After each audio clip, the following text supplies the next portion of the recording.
Good day, guys. It's your girl Hadassa from Global Climate Change Integration, and welcome back to our channel.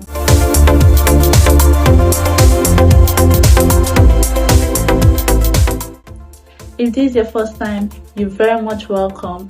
This is Global Climate Change Integration YouTube channel, where we talk about the dangers of global climate change, global warming, and the rest of them.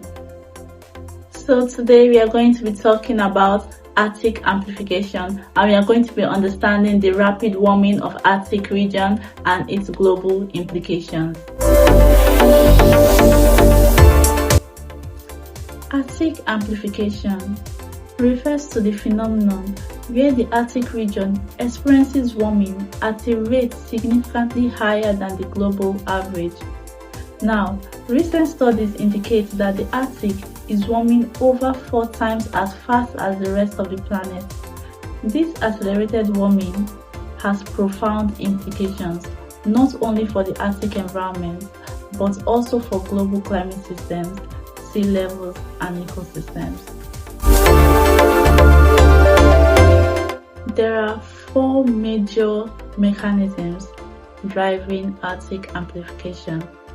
One of them is sea ice albedo feedback.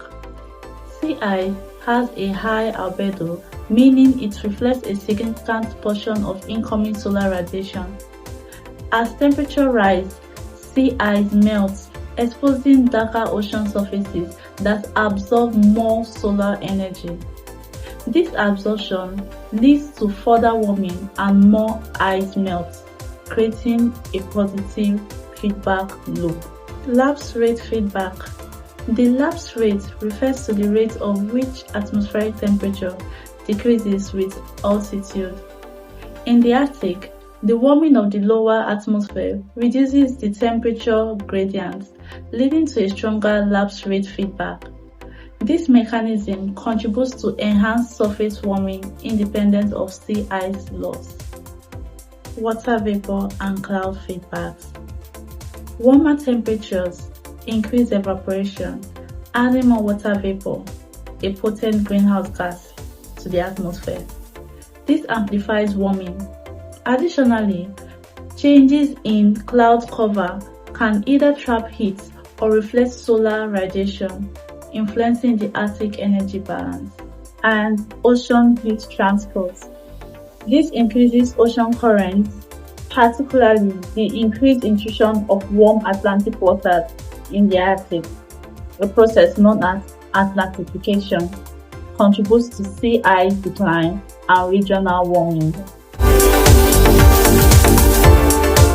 Now we have 2 major impacts on sea ice and permafrost.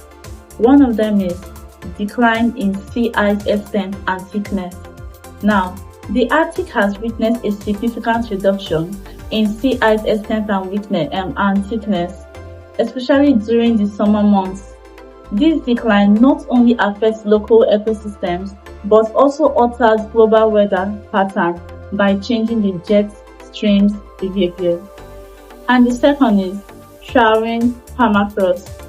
Permafrost, which is permanently frozen ground in the Arctic, is thawing due to rising temperatures. This thaw releases stored greenhouse gases like methane and carbon dioxide, further exacerbating global warming. Additionally, infrastructure built on permafrost is at risk of damage due to ground instability.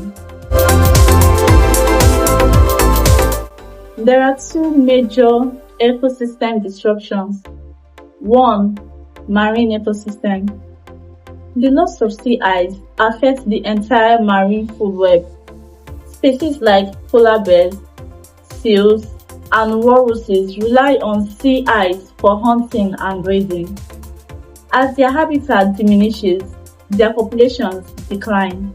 Moreover, the northward immigration of species due to warming waters alters existing ecological balances. 2.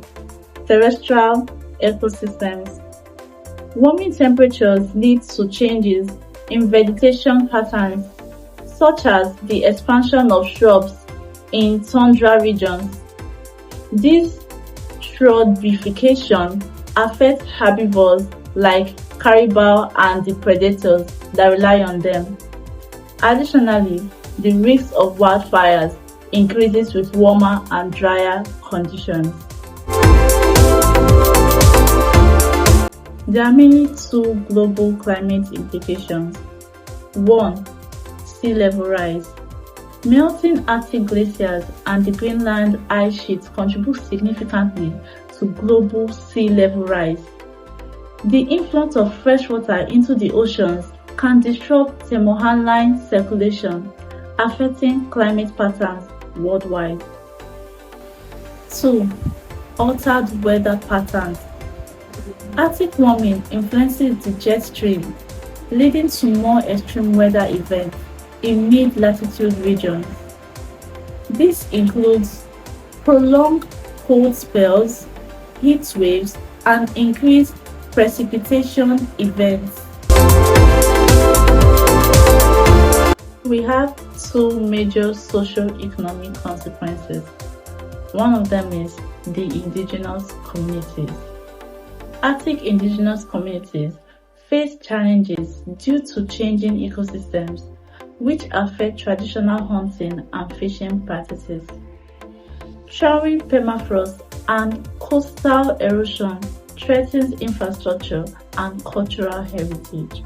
The second is economic opportunities and risks.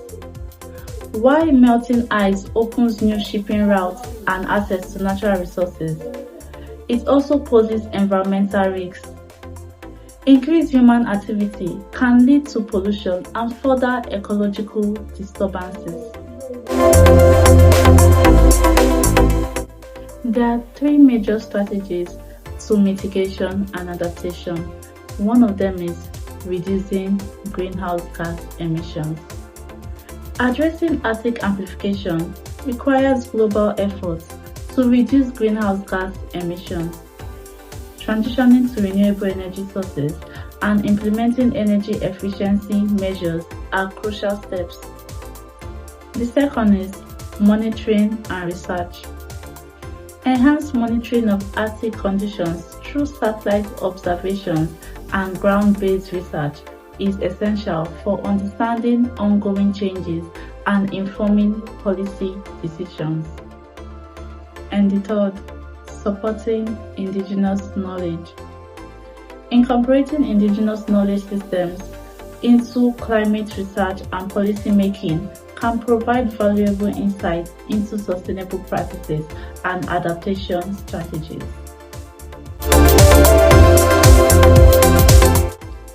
Arctic amplification is a clear indicator of the rapid changes occurring in our global climate system. Its effects extend beyond the polar regions, influencing global sea levels, weather patterns, and ecosystems. Addressing this phenomenon requires a concerted global effort, combining scientific research, policy interventions, and community engagement to mitigate impacts and build resilience. If you made it to the end of this video, thank you so much for your patience. Please like, comment, share, and subscribe to support our YouTube channel. See you next time. Bye.